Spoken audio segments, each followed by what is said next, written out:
Welcome to the Bar Exam Toolbox Podcast. Today we are talking about the best way to study for the bar exam if you are an auditory learner. Your Bar Exam Toolbox hosts are Allison Monahan and Lee Burgess. That's me. We're here to demystify the bar exam experience so you can study effectively, stay sane, and hopefully pass and move on with your life. We're the co-creators of the Law School Toolbox, Bar Exam Toolbox, and the career-related website Career Dicta. Allison also runs the Girls Guide to Law School. If you enjoy the show, please leave a review on your favorite listening app and check out our sister podcast, the Law School Toolbox Podcast. If you have any questions, don't hesitate to reach out to us. You can reach us via the contact form on barexamtoolbox.com, and we'd love to hear from you. And with that, let's get started.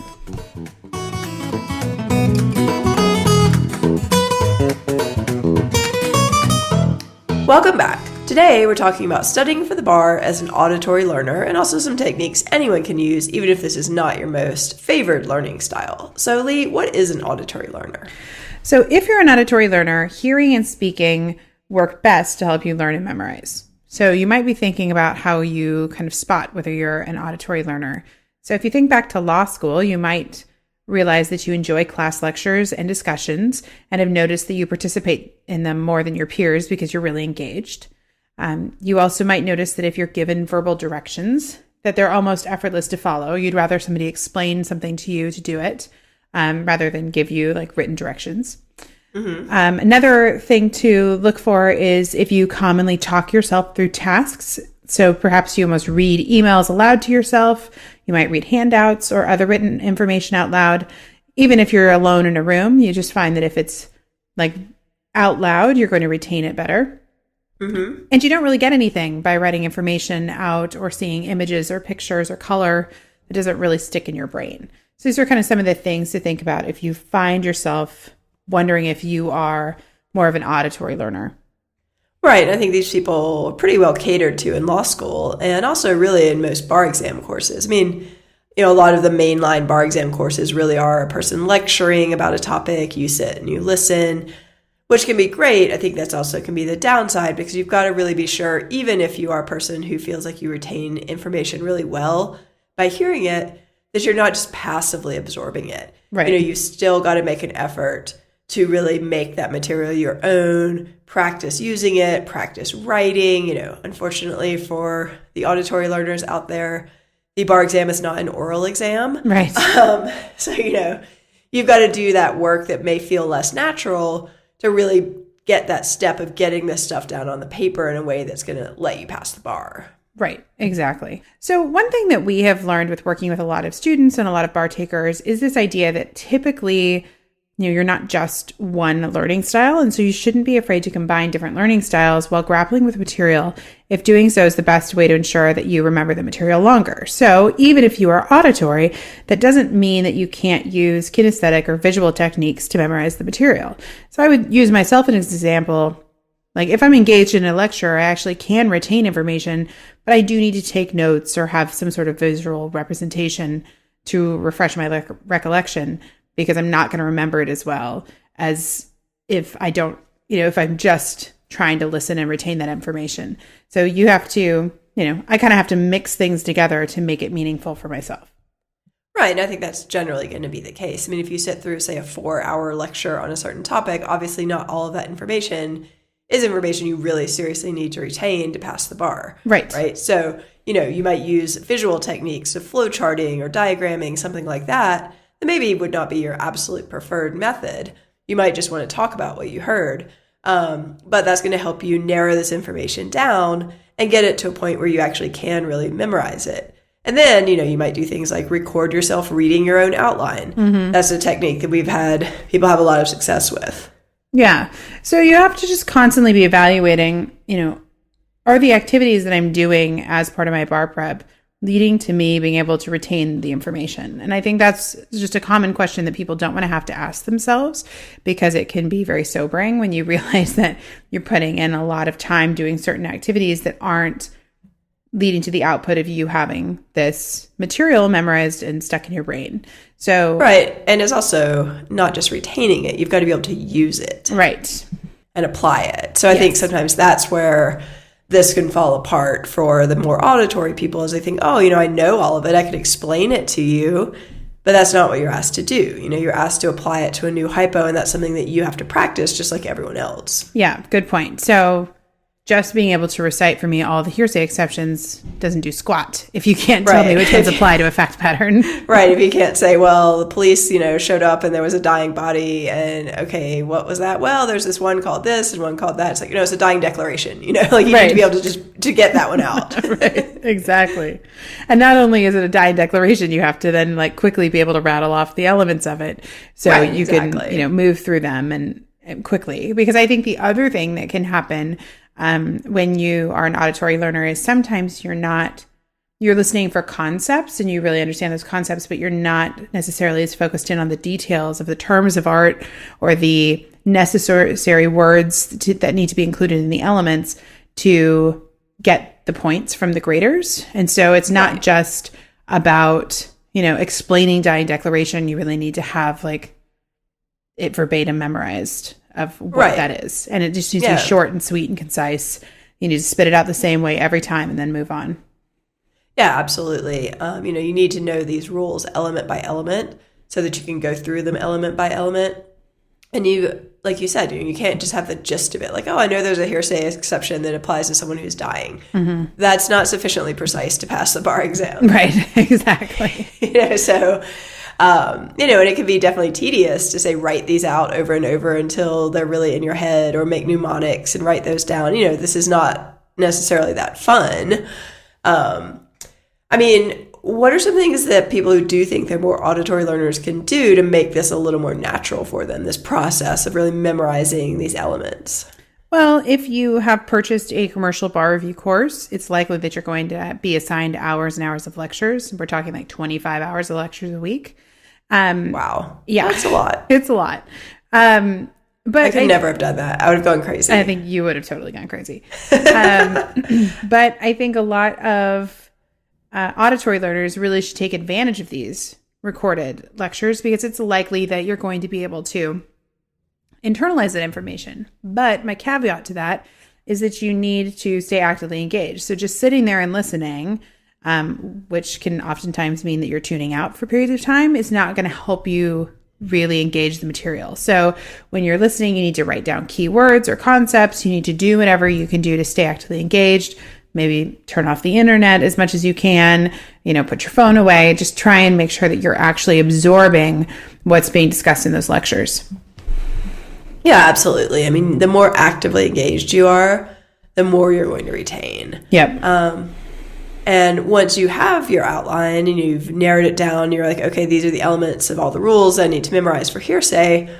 One thing you can do is have a friend or tutor or whoever it is, your child, actually use your outline to make sure that you articulate the rules correctly. So you can give them your outline, even if they don't actually know the material. They haven't gone to law school. They can presumably read. And it might help you to go through your list and then, orally go through it, actually explain these rules to them, explain what the elements are. And then they can tell you, hey, you're missing this one, or you got this wrong, or you're forgetting this hearsay exception. So you know what you need to work on. Yeah. My kid can memorize a children's book pretty fast and correct me if I don't say the words exactly right. I'm pretty sure he could quiz me on bar outlines if I got him to got him comfortable with it. He'd be like, "That's not what that word is, Mom."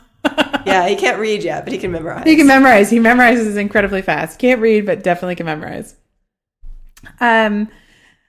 The other thing you can do, and I think, Allison, you already mentioned this, is recording yourself reading your own outline. So we have a lot of students that do this in our tutoring programs who are auditory learners, and many of them find it very helpful because you can listen to these kind of mini lectures or recordings on your commute to work, or while you're running errands, or in the car, on a walk. Pretty much you could treat it like a podcast. Yeah.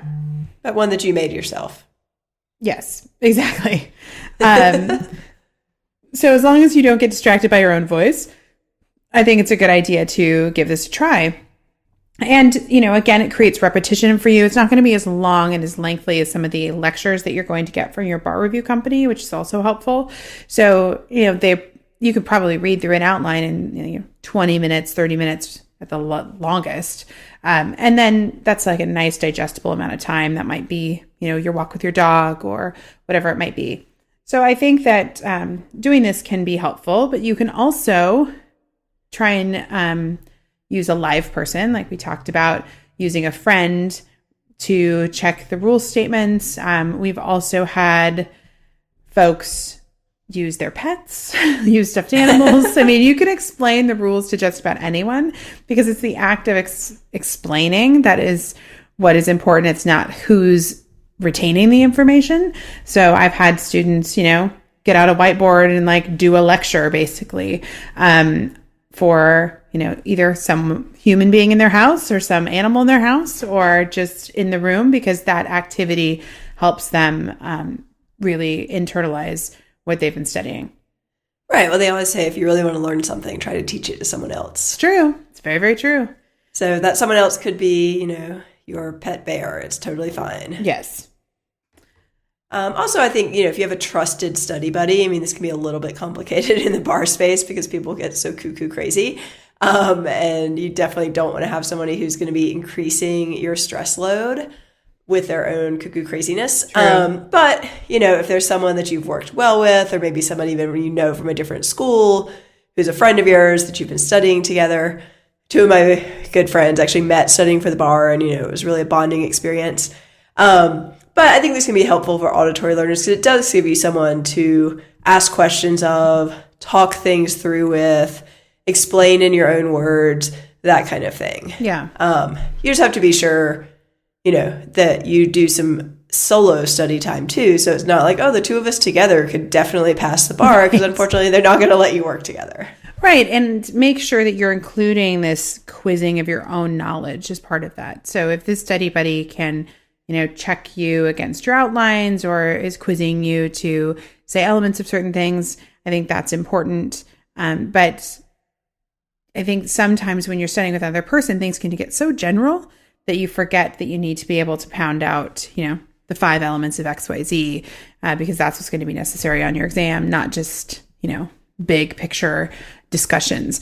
Also, the thing is about the bar exam is you have to be very precise, especially in your rule statements, because you don't have a lot of time, especially for those of you taking the UBE, you only have 30 minutes to answer a question. So you don't have we're talking about like no extra sentences, really. So the precision and making sure that you are memorizing short and succinct rule statements is so important. And I think for auditory learners who are used to rambling on a little bit more or having that freedom, it can be hard to force yourself to memorize things in this like tiny little box, because that's what's really required to be able to move through the material so quickly. Right. And this can be a particular problem for people from higher ranked schools who are used to having more leeway, shall we say, on their exams to talk about policy or some pet thing of their professor. But that's not what the bar exam is about. The bar exam is about, these are the rules, these are the facts, this is how the rules apply to the facts, this is the probable outcome, next question. Right. Because the other thing I think sometimes can happen with a study buddy, which is the opposite of what you're talking about, is people can get so obsessed with like the exception to the exception to the exception, and really spend a ton of time on that, forgetting that this is a test of minimal competency. Like you don't have to know every detailed exception to the exception to the exception to pass. I guarantee you that's true. Definitely I did not know a lot of law and I passed. So you have to, it's this balance. You have to be checking yourself of, do I have enough specificity, but not too much? And I think that's hard for people, particularly if they have had these more general exams that rewarded a different type of discussion. Yeah. And I think this is where tools like our Brainy Bar Bank tool can become very effective, because one of the things that we do with our Brainy Bar Bank tool, which is a database of either California or UBE bar questions, is you can search by, the frequency that a subject comes up. You can search by frequency of a topic within that subject. And so to really focus in your study, you can make sure that what you guys are drilling each other on is the most heavily tested material, and that you're doing practice questions on the most heavily tested material, and that you aren't getting offline and discussing, this very small exception in future interests that may be one MBE question, but that one MBE question is not worth 3 hours of discussions about how to understand it and execute it. So making sure that, no matter how you're studying, if you're working with a commercial course or if you're studying on your own, that you are focusing on what is the most heavily tested material is very important. So, as Allison said, it's minimum competency. So you need to know, all the heavily tested stuff and some extra stuff, but that's probably going to get you through. Right. And the really interesting thing is if you start to go into the Brainy Bar Bank for the UBE versus California, which are the two that we have, they're not the same. Yeah. So you can't just study for a generic bar exam at this point. You have to really be strategic about which exam am I taking and what's most likely to show up, because that's where you want to prioritize your focus. Classic 80-20 rule. If you know 80% of the material, it's probably going to get you through. Yeah. Sorry, if I think I got that backwards. If you know 20% of the material, it's probably going to get you through like 80% of the essays. Right. That's what it is. Yeah. But I think that's absolutely true. I mean, if you think about these high-level topics, there are just certain things you have to know if they show up. True. Like you can't take if you get a question on community property and you haven't studied community property, well, duh, you're not going to pass that question. But, there are probably, 10 rules really when it comes right down to it that you absolutely must know to complete a community property essay. Or at least the majority of them. You're not... Right. I mean, there may be things like little bits and pieces that you're kind of flailing on. But basically, you can get most subject areas down to a page or two. Yeah. And I think that's so important for students to remember, because when you're sitting down to study for the bar in the beginning and you get these outlines and your bar review provider may give you extensive outlines. The stack of books is unbelievable. The short books are like 500 pages or something close to that. Yeah, you're looking at us being like, how would anyone ever learn everything right. from these? Which is practically impossible to learn everything in 500 pages. But I think one of the things you have to think about is, even if you study all that material, unless you have like a photographic memory where you could just memorize it all, you are almost guaranteed that there will be stuff on the exam that you will not know. Because I don't know anyone who sat for the exam that didn't have either one part of one essay question or some MBE questions that they didn't know. And oh yeah, there's like some crazy stuff that shows up on the bar exam sometimes. Like super kooky stuff. And there are MBE questions where I'm just like, what outline was this on? What? Well, those might even be ones they're testing. I mean, you got to keep in mind too, a certain percentage of those, they're trying to figure out if they're good questions. And if everyone's like, no clue, it's probably not going to show up on the real test. Yeah, that's very true.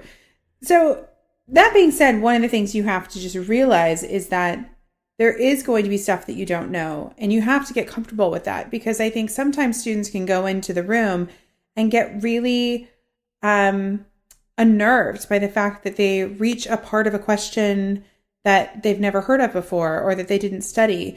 I mean, on my bar in California, there was an essay question where part of the law wasn't even in the Barbary books. Whoops. Yeah. I mean, it was that, kind of nuanced and focused, because all of us went back to the hotel to try and look it up because we didn't know what we were talking about. What was that word? Yeah. I've never even heard this in my life. Yeah. It's in there now, by the way, if you're studying for Barbary. Barbary. Of course, I'm sure. I'm sure somebody went and put it in there and be like, oh no, it was totally there the whole time. Yeah. But, I think stuff happens, and I passed the bar, even though I made up some serious law in that essay question. I passed the law not knowing every rule that was tested on the multiple choice, and I know you did too. So, well, I mean, I passed the California bar, not knowing that they tested professional responsibility, which happens to be actually, I now know from the Brady Bar Bank, the single most heavily tested topic on the entire exam. Yeah, that wasn't your I just thought, you know what? Call. Like, you did the MPRE. Why would you want to talk about professional responsibility? And for some reason, I also did not pick up on the fact that they really like to test distinctions between California and federal law, so I just literally hadn't studied those. Yeah. Don't do this. This was stupid.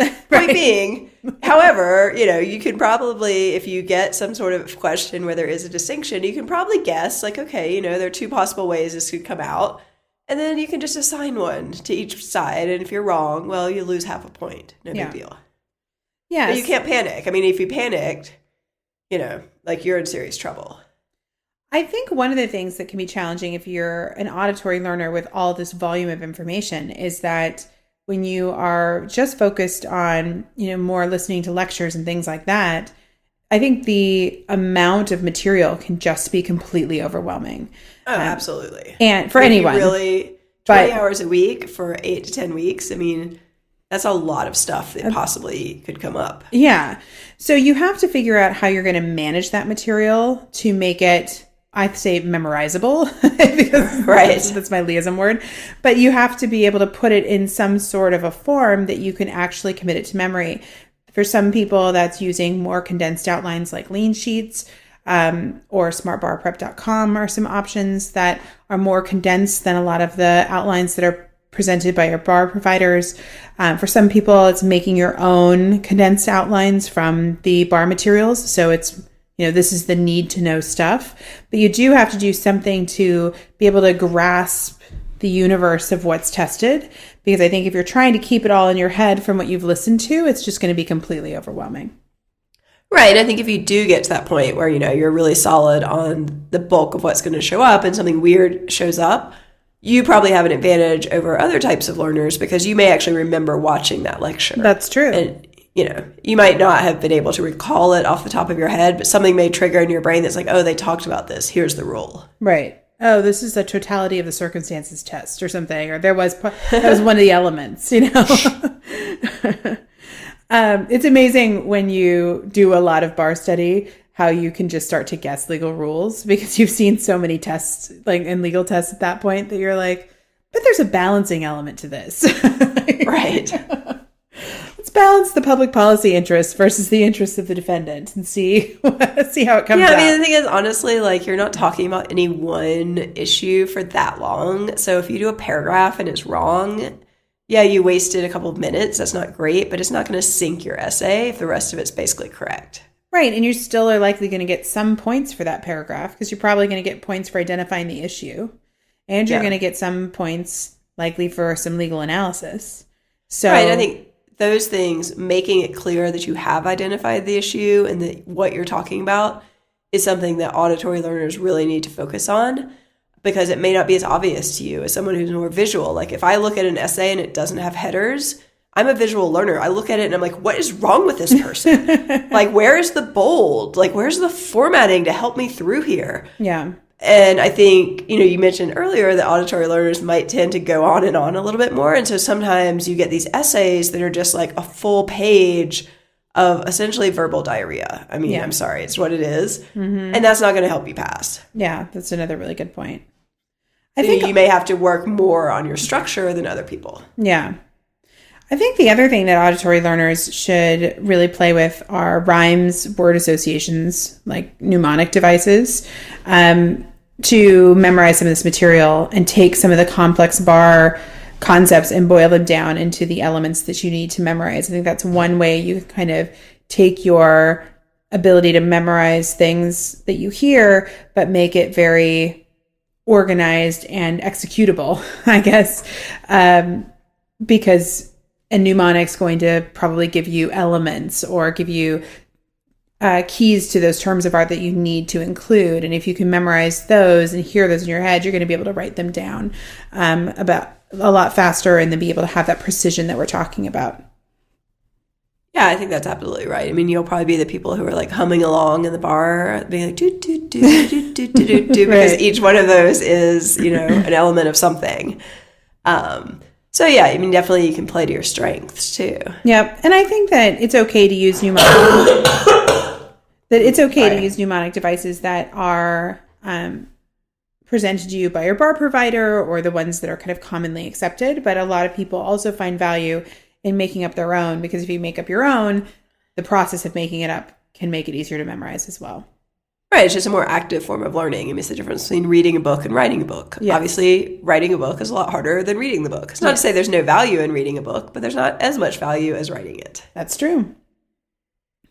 Other things that you can do, I mean, we've already talked about recording yourself reading outlines, but you can also try and use kind of the spoken word to help you study essay questions. So if you're an auditory learner, You might want to read the questions out loud to yourself because then you might retain the facts a little bit better. Of course, you're not going to be able to loudly read to yourself in the exam room. But even talking to yourself silently, reading them aloud in your head, mouthing the words. I mean, you can try different things to see if it makes it more if the information is more retainable for you for doing these little things that will help you execute it on paper. I mean, the reality is it's important to remember that the bar examiners know nothing about what's going on in your head. They can only evaluate you on what you put on paper. So as much as you love to have this internal discussion, you got to write it down or you don't get any points for it. Yeah, and I think that's just the key takeaway here is you pass the bar based on what gets on the paper. So that's just, you've got to get your analysis, you've got to get your issues, you've got to get your rules broken down on paper in a way that's easy to grade in the possibly 2 or 3, 4 minutes that this essay is going to get of attention for the bar graders. So, you've got to think about how to make it easy for them to give you those points and maybe simplify from what the voices in your head are talking about the complexity of everything. Yeah.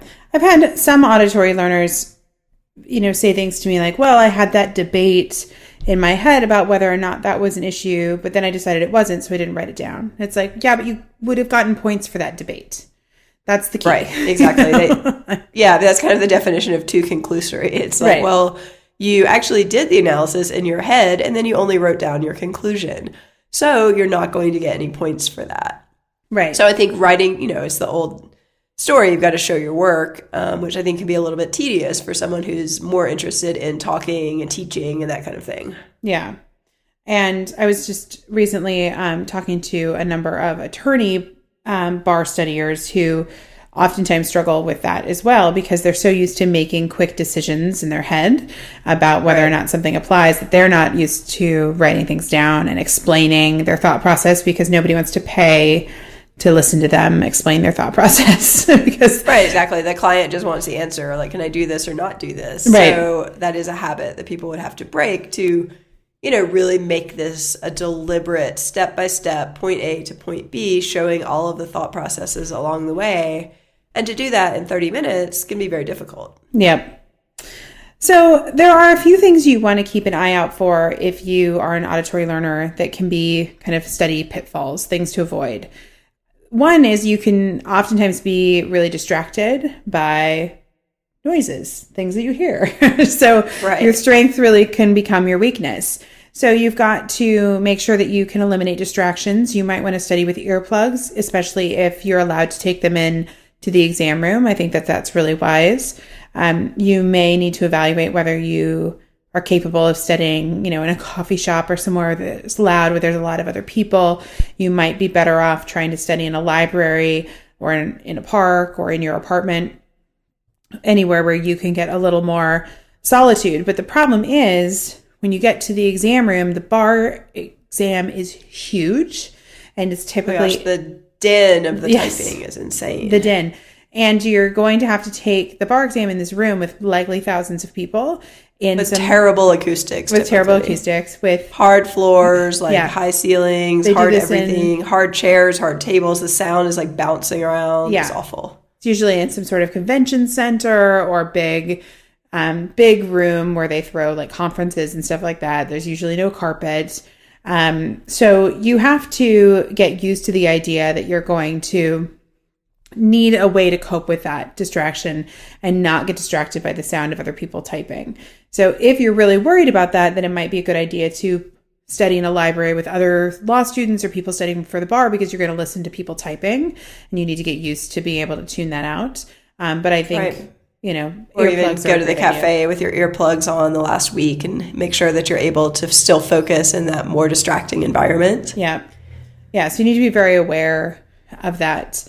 I think I didn't really realize how distracting just being in that room with all those people can be until working with a lot of students who get accommodations for various reasons. One of the accommodations that I commonly see is taking the exam in a private room or a semi-private room where you don't have all these other people and all these other noises and all these other distractions. And I don't think, back in the day, I really saw just how the exam was set up, really leading to problems of not being able to perform your best because of all the distractions. But I think for a lot of people, it really can be something you have to overcome and prepare for. Absolutely. And I think, the way to do that is to practice. Maybe you study for the first month, you're in a very quiet room, you have no distractions, you really focus on learning the material, but then you gradually up your exposure until the last week or so. Maybe you are studying in the middle of like the crazy Starbucks, right in the middle of the day. Right. Assuming that you're not able to get accommodations, which if you can, you should definitely apply early and try to get them. But it can be challenging. Yeah. The other thing I think, and we've kind of referenced this in the episode, that you can easily get bogged down with busy work. So like you just listen to lectures and re-listen to them. And then you're like, oh, I know this material, but maybe you're not taking the time to practice and review the answers. Perhaps you're just reading the model answers instead of executing your own answer first, because a lot of people will make the mistake of, well, just read aloud the model answer and then I'll remember what it says. But because you're being tested on legal analysis, you have to practice legal analysis or you won't be able to. Sometimes people will only outline the answer and they'll never actually really sit down and write them, which again, like you can't just outline it. You have to write it. You don't want the first time you've written a real answer to be in the exam room. No. And I've heard a lot of people recently say, well, I read the questions, then I read the answers. Like, okay, well, that's great. Really much good, did it? But the problem is, like, that's not what you're tested on. You're tested on being able to create that answer. Yeah, somebody told you the answer. Fantastic. Yeah, you understood it. Great.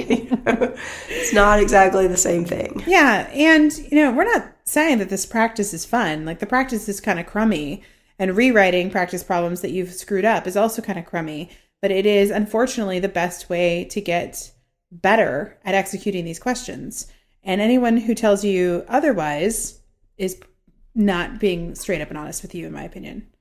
No, there's a formula here. And this is a learned skill like everything else. I mean, I know someone from my law school who failed the bar multiple times and worked with various tutors and did all the stuff and finally passed.